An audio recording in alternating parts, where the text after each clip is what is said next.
Previously on the Data Factory. The basics of database and SQL Server. Types of databases. Let's have a look inside a typical SQL Server. So with that, the installation is complete. So your default instance is used generally for production purposes. The authorization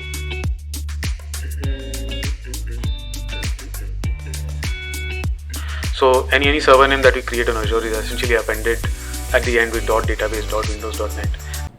Hi, please note we configured the Windows Firewall to allow SQL Server.exe.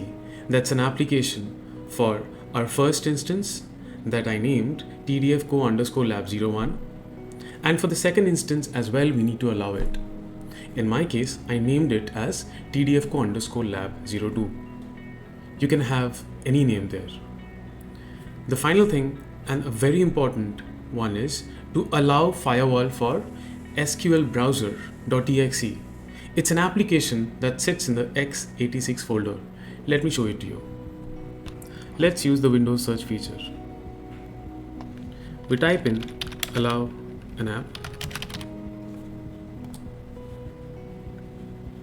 change settings, allow another app. Let's browse.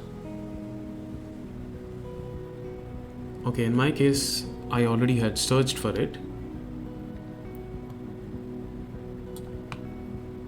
So you'll find it in the C drive, x86 folder.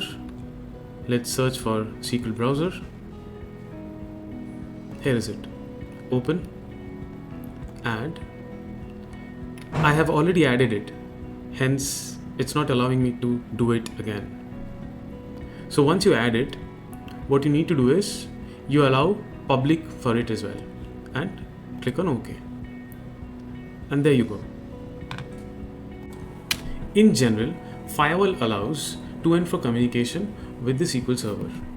The purpose of adding SQL Browser is to allow it to listen to incoming requests for the SQL Server resources that sits in our systems.